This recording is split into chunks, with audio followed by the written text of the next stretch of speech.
ព្រឹទ្ធសភាអាមេរិកអនុម័តសេចក្តីព្រាងច្បាប់ផ្ដល់មូលនិធិខណៈដែលការបិទទ្វារជាប្រវត្តិសាស្ត្រជិតដល់ទីបញ្ចប់នៅថ្ងៃទី11វិច្ឆិកានេះសេចក្តីចុះផ្សាយរបស់សារព័ត៌មាន BBC ថាព្រឹទ្ធសភាអាមេរិកបានអនុម័តសេចក្តីព្រាងច្បាប់ផ្ដល់មូលនិធិដ៏សំខាន់មួយដែលអាចបញ្ចប់ការបិទទ្វាររដ្ឋាភិបាលដ៏យូរបំផុតក្នុងប្រវត្តិសាស្ត្រក្នុងរយៈពេលប៉ុន្មានថ្ងៃសេចក្តីព្រាងច្បាប់នេះត្រូវបានអនុម័តក្នុងការបោះឆ្នោតលទ្ធិផងទទួលបាន60ទល់នឹង40នៅយប់ថ្ងៃច័ន្ទដោយសមាជិកគណបក្សសាធារណរដ្ឋស្ទើរតែទាំងអស់បានចូលរួមជាមួយសមាជិកគណបក្សប្រជាធិបតេយ្យចំនួន8រូបដែលបានបំបែកខ្លួនចេញពីគណបក្សដើម្បីអនុម័តវាកិច្ចព្រមព្រៀងនេះផ្ដល់មូលនិធិដល់រដ្ឋាភិបាលរហូតដល់ចុងខែមករាសភាតំណាងរាស្ត្រឥឡូវនេះនឹងត្រូវអនុម័តសេចក្តីព្រាងច្បាប់នេះមុនពេលប្រធានាធិបតី Donald Trump អាចចុះហត្ថលេខាលើវាឲ្យចូលជាធម្មានលោក Trump បានបង្ហាញថាលោកនឹងមានឆន្ទៈក្នុងការធ្វើដូច្នេះនៅមុនថ្ងៃច័ន្ទកិច្ចព្រមព្រៀងនេះបានសម្រេចជាផ្លែផ្កានៅចុងសប្តាហ៍បន្ទាប់ពីសមាជិកគណបក្សប្រជាធិបតេយ្យមួយចំនួន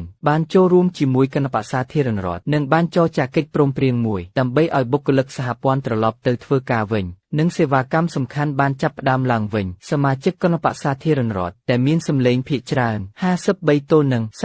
47នៅក្នុងព្រឹទ្ធសភាត្រូវការវិធានការនេះដើម្បីជំរះកម្រិតសម្លេងអបបរមា60សម្លេងសមាជិកព្រឹទ្ធសភាប្រជាធិបតេយ្យ Dick Durbin John Fetterman Catherine Cortez Masto Maggie Hassan Tim Kaine Jackie Rosen និង Jen Sahin បានចាក់ចេញពីសមាជិកគណបក្សរបស់ពួកគេដើម្បីបោះឆ្នោតគាំទ្រសេចក្តីព្រាងច្បាប់ថវិកានេះពួកគេត្រូវបានចូលរួមដោយ Ann King មកពីរដ្ឋ Maine ដែលជាអ្នកឯករាជ្យម្នាក់ដែលចូលរួមក្នុងកិច្ចប្រជុំជាមួយគណបក្សប្រជាធិបតេយ្យដែលក៏បានបោះឆ្នោតឲ្យបើករដ្ឋាភិបាលឡើងវិញផងដែរមានតែសមាជិកព្រឹទ្ធសភាសាធារណរដ្ឋម្នាក់គត់គឺ Rand Paul មកពីរដ្ឋ Kentucky បានបោះឆ្នោតប្រឆាំងនឹងវាដោយភាគច្រើននៃសមាជិកប្រជាធិបតេយ្យបានបោះឆ្នោតការប្រកាសអំពីការអនុម័តសេចក្តីព្រាងច្បាប់នេះត្រូវបានធ្វើឡើងនៅក្នុងបន្ទប់ដែលទេស្អាតប៉ុន្តែសមាជិកព្រឹទ្ធសភាដែលបានស្នាក់នៅរហូតដល់ទីបញ្ចប់បានអបអរសាទរនិងតែដៃសមាជិកព្រឹទ្ធសភា Susan Collins មកពីគណបក្សសាធារណរដ្ឋដែលបានដើរតួនាទីយ៉ាងសំខាន់ក្នុងការសរសេរសេចក្តីព្រាងច្បាប់នេះបាននិយាយបន្ទាប់ពីវាត្រូវបានអនុម័តថាយើងនឹងបើករដ្ឋាភិបាលឡើងវិញយើងនឹងធានាថាបុគ្គលិកសហព័ន្ធឥឡូវនេះនឹងទទួលបានសំណងដែលពួកគេសមនឹងទទួលបានសេវាកម្មរដ្ឋាភិបាលជាច្រើនត្រូវបានផ្អាកចាប់តាំងពីខែតុលាហើយបុគ្គលិកសហព័ន្ធប្រហែល 1.4 លាននាក់កំពុងឈប់សម្រាកដោយមិនបានបង់ប្រាក់ឬធ្វើការដោយគ្មានប្រាក់ឈ្នួលការបិទទ្វារនេះបានបង្កផលប៉ះពាល់យ៉ាងទូលំទូលាយទៅលើសេវាកម្មជាច្រើនប្រភេទរួមទាំងការធ្វើដំណើរតាមផ្លូវអាកាសរបស់សហរដ្ឋអាមេរិកនិងអត្ថប្រយោជន៍អាហារសម្រាប់ជនជាតិអាមេរិកដែលមានប្រាក់ចំណូលទាបចំនួន41លាននាក់នៅថ្ងៃច័ន្ទជើងហោះហើរជាង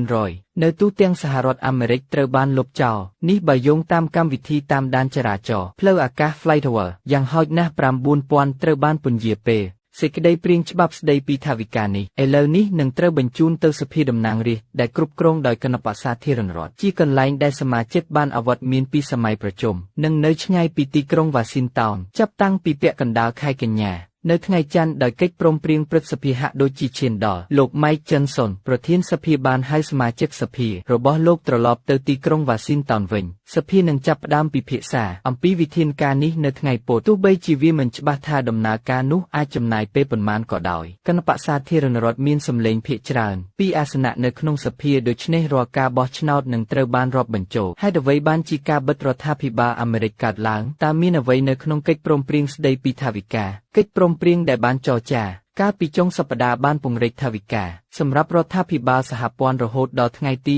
30ខែមករាវាក៏រួមបញ្ចូលទាំងថវិកាពេញមួយឆ្នាំសម្រាប់ក្រសួងកសិកម្មក៏ដូចជាថវិកាសម្រាប់ការសាងសង់យោធានិងភ្នាក់ងារនីតិបញ្ញត្តិផងដែរការធានាថាកម្មករសហព័ន្ធទាំងអស់នឹងទទួលបានប្រាក់ឈ្នួលសម្រាប់ពេលវេលាក្នុងអំឡុងពេលបិទទ្វារនិងថវិកាសម្រាប់កម្មវិធីជំនួយអាហារូបត្ថម្ភបន្ថែមដែលផ្ដល់ជំនួយស្បៀងអាហារដល់ជនជាតិអាមេរិកម្នាក់ក្នុងចំណោម8នាក់រហូតដល់ខែកញ្ញាក្រោយក៏ត្រូវបានរួមបញ្ចូលនៅក្នុងសេចក្តីព្រាងច្បាប់ផងដែរកញ្ចប់នេះរួមបញ្ចូលទាំងកិច្ចព្រមព្រៀងសម្រាប់ការបោះឆ្នោតនៅក្នុងខែធ្នូស្តីពីការបន្តការឧបត្ថម្ភធនថែទាំសុខភាពតែនឹងផុតកំណត់នៅឆ្នាំនេះដែលជាបញ្ហាសំខាន់ដែលពួកប្រជាធិបតេយ្យឲ្យបានទាមទារឲ្យមានសម្ពាធថ្នាក់ដឹកនាំគណបក្សប្រជាធិបតេយ្យឲ្យបាននិយាយថាពួកគេនឹងមិនផ្ដល់ការគាំទ្រដល់ការផ្ដល់មូលនិធិថ្មីសម្រាប់ប្រតិបត្តិការរបស់រដ្ឋាភិបាលទេរហូតដល់សភាដោះស្រាយការឧបត្ថម្ភធនតែជួយជនជាតិអាមេរិករាប់សិបលាននាក់បង់ថ្លៃធានារ៉ាប់រងសុខភាពដែលបានទិញតាមរយៈការផ្លាស់ប្ដូរតែគ្រប់គ្រងដោយរដ្ឋាភិបាល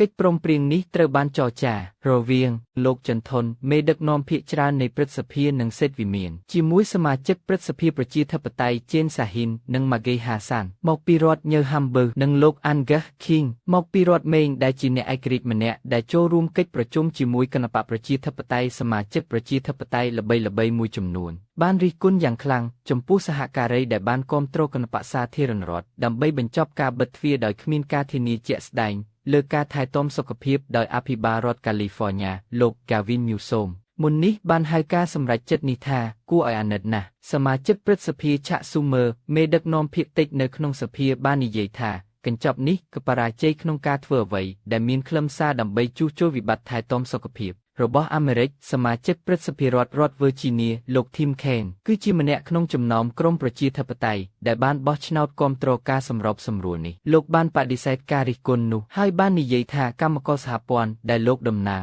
កំពុងអរគុណចំពោះការយល់ព្រមលើកិច្ចព្រមព្រៀងនេះមេដឹកនាំភាគច្រើននៃព្រឹទ្ធសភាលោកចនធូនបានសន្យាថានឹងចាត់វិធានការឧបត្ថម្ភធនថែទាំសុខភាពនៅសប្តាហ៍ទី2នៃខែធ្នូប៉ុន្តែនៅក្នុងសភាលោកចិនសុនបាននិយាយថាលោកនឹងមិននាំយកវិធានការនេះមកបោះឆ្នោតទេទន្ទឹមនឹងនេះលោក Trump បានបង្ហាញសញ្ញានៅព្រឹកថ្ងៃច័ន្ទថាលោកនឹងមានឆន្ទៈចុះហត្ថលេខាលើសេចក្តីព្រាងច្បាប់ផ្ដល់មូលនិធិនេះប្រសិនបើវាឆ្លងកាត់សភាលោកបានប្រាប់អ្នកយកព័ត៌មាននៅក្នុងការិយាល័យរៀងពងក្រពើថាយើងនឹងបើកប្រទេសរបស់យើងយ៉ាងឆាប់រហ័សដោយបន្ថែមថាកិច្ចព្រមព្រៀងនេះគឺល្អណាស់